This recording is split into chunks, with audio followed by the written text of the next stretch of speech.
At least get him to participate, right? Like, throw him in the game every now and again. Well, if you want to pay him, $500,000 just to show up. Well, I want to. If I'm gonna pay him $500,000, he's gonna put in some work. Is what I'm saying. I'm not gonna have him just show up just to have Paul Heyman talk for him. You know what I mean? That's not where I'm going for. But yeah, dude, he just has Paul Heyman talk. He just stands there, does a little smile, and walks out together, and they go cash that big check. What do I think is the biggest mistake so far made this year? Dun dun dun dun dun. Let's see. There's been quite a few mistakes, but I'm gonna be very grab just the smallest one, you know. But I believe that they should have just dropped Roman a long time ago. I'm gonna keep bringing it up. I think that he needs to stay in the background for a little bit, stay off the line. I know he's making the most money. I know he's the one that's pushing product, and he's the superhero of the generation and all that jazz. But you know, I was actually happy when WrestleMania came down and everybody thought Roman was going to get that win and Brock kind of shut him down. You know, I thought that'd be the end of it, but we saw him, what was that cage match at the Greatest Royal Rumble? We saw him again, and then what happened? He dropped the ball again. So that's the only thing I'm concerned about. I'm not saying cut him or cut his contract or nothing. I'm saying put him back in the side. Remember when he was winning when he had that feud with Miz and he was in the mid or lower cards, keep him over there for a while, you know, let him develop a little more. He only had one pop of a promo, you know, and that's not a good ratio. Even I was in Anaheim, just down the street from the studio. That's right, ladies and gentlemen. You can check out SoCal. Raw Live. Big things happen in SoCal. You know, there's a lot of, I think, Braun Strowman, he should have been a champion already. What else? You know, just the way they're booking Finn Balor, he's over as hell. But he's under the radar, you know. He's not right there in the picture shot. What's going on with him? Exactly, that's one of the big mistakes. You know, he was the first ever Universal Champion, and hasn't touched it since. Exactly, you know, he should have came back hot. Hey, I'm back. I'm healthy, and I want that title back. Yeah. Yeah, who was champion when he came back? I think it was Brock already.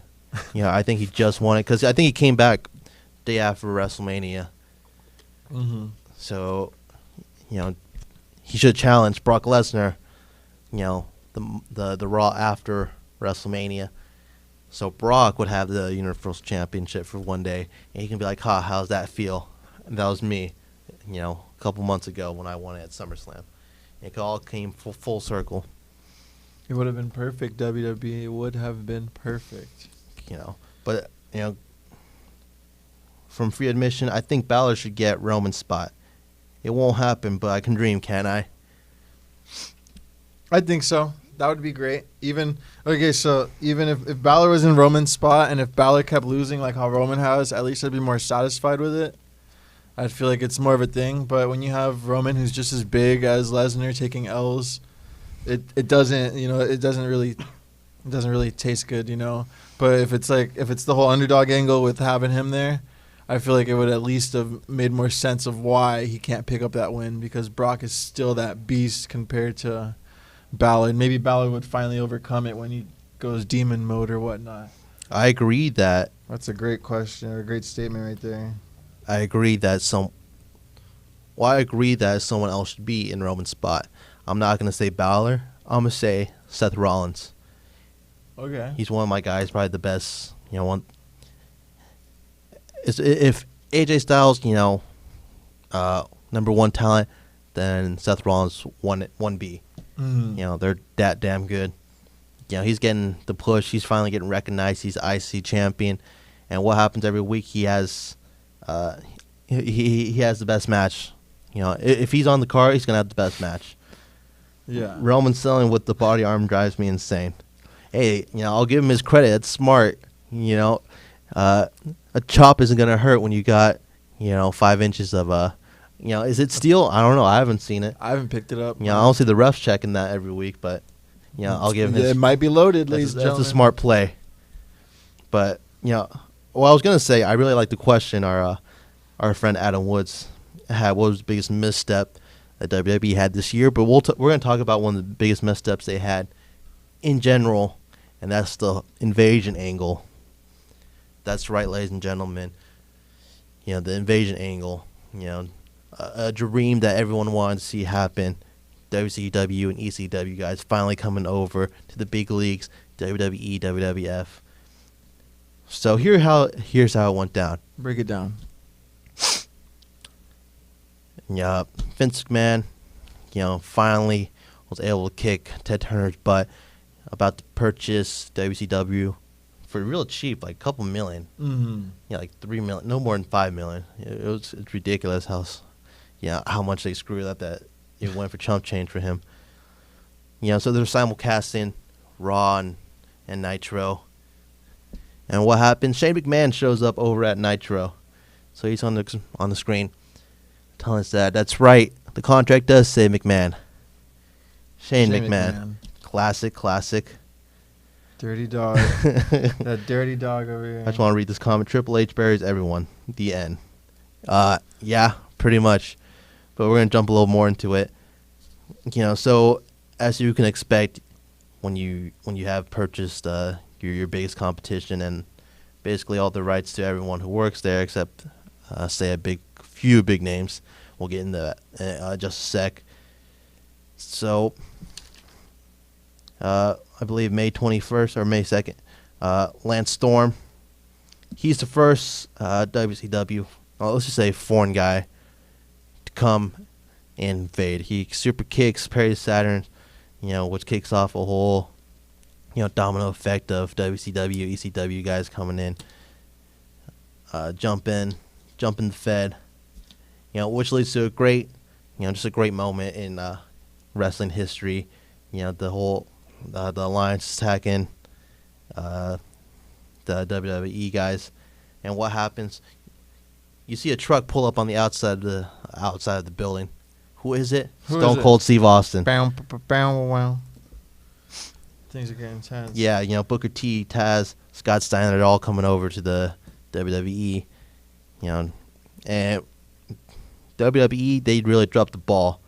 Other than a few big things like that whole, Stone Cold saving the Fed. That's probably one of the biggest highlights there. In turns, he switches, he joins the Alliance. Kurt Angle, he joins the Alliance as well. They already have Shane McMahon, Stephanie McMahon. They're already part of the Alliance because they don't want to fight with Daddy. They want to fight against Daddy. Mm-hmm. All this culminates to a 5-on-5 elimination match at Survivor Series. Team WWE versus Team Alliance. On Team WWE, we have The Rock, Undertaker, Kane, Jericho, and Big Show. Versus Team Alliance, we have Booker T, RVD, Kurt Angle, Shane McMahon, and Stone Cold Steve Austin. See, the problem with that is you have 2 Alliance guys on Team Alliance where it should be 5. They could have plugged, they had DDP. It all comes down to this. It's 1-on-1, Stone Cold and The Rock. Just a way to plug that. It's not, a WWE guy versus, WCW or ECW guy. It just should be, it's, a match we've already seen a couple times. Nothing fresh, nothing wrong with seeing, Rock and Stone Cold Steve Austin. I can watch those matches at least forever. it's going to be a good match. But it's those last 2 guys in the ring. Kurt Angle comes out, interferes, costs his own team the match. Yeah, it's Stone Cold Steve Austin. Team WWE picks up the win, and it's all in history that they messed that up, they blew it. But what are you gonna do about it? And everyone's gonna see. Hindsight's 20/20. Contracts of the big guys. Goldberg, NWO, the Outsiders. All those big names. They just sat at home, waiting for their contracts to expire. Yep, slowly waiting, let the money dwindle. Which is smart if you just want an easy payday.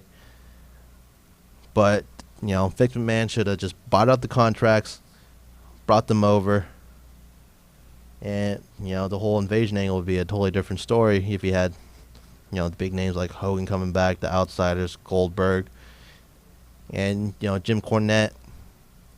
There's a story, or not a story, just like a shoot interview where he books Team Alliance versus Team WWE or WWF WrestleMania, where it'd be each match would be a Fed guy versus an Alliance guy. And at the end of the match, or at the end of the card of WrestleMania, whichever team had the most wins, they would get control. Tallied it up. So he had it, it came down to a tie, but there was like another like little quick match that happened. It was really cool how he, did it. There's a What Culture video I like on how they should have booked the Alliance, or not the Alliance, the Invasion angle. Go check that out when I watch that. It's like 2 videos. Each video is like 20 minutes long because it's just so in depth. It's so much. Much, so much that happened. much that they could have done better. Yeah. It's all in like a year span on how they should have done it better. But yeah, that's the whole Invasion angle with that. And with that being said, what do you guys? Oh. Yeah, that's right. Cornette should have booked the Invasion, but he was relegated to OVW. Which was Ohio Valley Wrestling at the time. Yeah, Ohio Valley Wrestling. See, we're getting into it. Yeah, I'm not gonna say what he likes to say, but that's right, Adam. Jim Cornette should have booked a lot more. He should have had a lot more control. Put his hands in the pot, The problem with him, I think he likes his wrestling a little more old school. Traditional. He doesn't know how to, like, if you watch any of it, he just crafts on the Young Bucks and, all this talent today a lot. I'll give him his credit, he wants it believable, which I can say I like believable matches, believable wrestling. But then you also want to see unbelievable moments, right? I mean, check out exactly. That's perfect. I like how you put that. Unbelievable moments. Anything else you guys want to talk about? Well, I was gonna say, I wonder what the future is. Use any invasions you want to see? Anything you want to? Yeah, any invasions that should be coming up. Maybe another NXT invasion on the main roster. That'd be cool. If so, who would it be? It would probably be the Undisputed Era. Let's see if I can do this right. Is that right? Yep. There you go. I think that'd probably be the best way to go. Sanity. The NWA Invasion, please. No, I didn't cover that. I think I barely spoke on it right now. That's how I discovered MMA. Yeah, Dan the Beast Severin, walking out with Cornette. Cornette bringing out all these old teams. Just throwing on not old. It's not like the original guys. And then you have Bobby Eaton, coming out in Midnight Express gear. It's the new Midnight Express. Bob Holly and Bart Gunn. Two, mid-card guys. Giving them something to do. Mm-hmm. Like I said, the new Blackjacks, Barry Windham and Bradshaw. Stop them together, give them cowboy boots, and you got a new team. Dan Severn walking out with Jim Cornette. That's pretty cool. If Vince McMahon, as much as he loves Brock Lesnar for being in the UFC, I'm surprised he never pushed Dan Severn the same way. He would walk out to the ring with the original UFC, title down to the ring. He had the NWA title. Bodacious Bart. What I liked about Bart Gunn when he got knocked out by Butterbean? WrestleMania. Classic. Butterbean's on a sick. It's always fun to watch him knock somebody out. Yeah, he knocked out Johnny Knoxville. He's got a movie coming out. Jackass. Good stuff. With that being said, let's wrap it up and talk about the future, the next weeks, the preceding weeks, plans, goals, aspirations. I believe June 2nd, next Saturday, ladies and gentlemen, is going to be our next event. It's going to be House Rules, ladies and Russo gentlemen. booked it. Yeah, he had some good stories, but we'll get into that another week. We can do a whole episode on things Russo booked.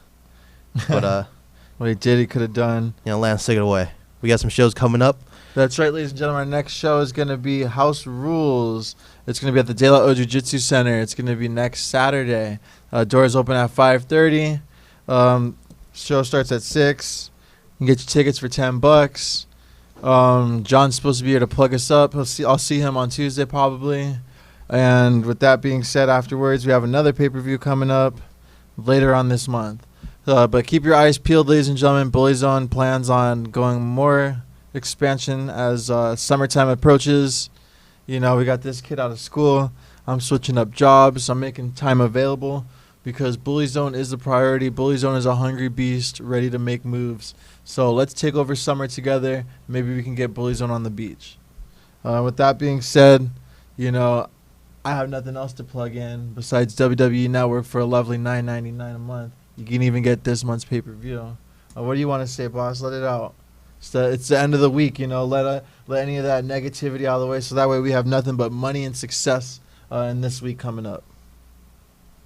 Bullyzone is appointment programming every week. Thank you, Lance and Austin, for all that you do. Well, thank you, Adam, and more importantly, thank you, fans. We do this for you. Yeah, that's right. We want to sit here and bully you into watching what we have to say. If you ain't down with that, shoot us your address. We'll come down. We'll have a nice little talk. And funny thing is, I speak sign language. That's right. Oh man, ladies and gentlemen, watch out. Austin Largo's on the come up. Austin Largo on the come up. Austin Largo is the come up. Because I'm all the way up here. I'm on the way to the top. Me and Lance, the original Ross Roy, we're up here. The three of us standing tall, ladies and gentlemen. And we got everyone else. Everyone else is that skull in the background. Can't you see? Exactly. This is art. This is art right here. Name someone, and that's them. So we're gonna start doing that on Instagram. We'll start. That's right. People. That's right, Adam. We are over. We are over all the other people's BS. They want to say Bullyzone ain't this, Bullyzone ain't that. We're over all that talk. We're here to show you what we got. And next time somebody wants to say something bad about Bullyzone, you ask them, what are they doing in the wrestling community? What are they doing in the independent scene? What are they doing other than posting paragraphs on their personal pages, Find if someone wants to say something bad, I want to see them put in some work before you say something bad, Other than that, that's just an insider, outsider. I'm learning the tricks of the trade. I'm politicking over here like a mean mug. Other than that, I'm gonna get out of here. It's a good Sunday, ladies and gentlemen. It's my mom's birthday. Shout out Delilah Doom. It's your birthday, too. Shout out to Natalia. It's your birthday, too. Shout out to Eric Bischoff. It's your birthday, too. So it's been Lance Winters, baby, keeping it fresh.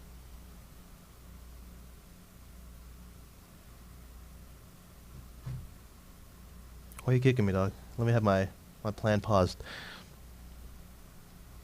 I'm Austin Largo.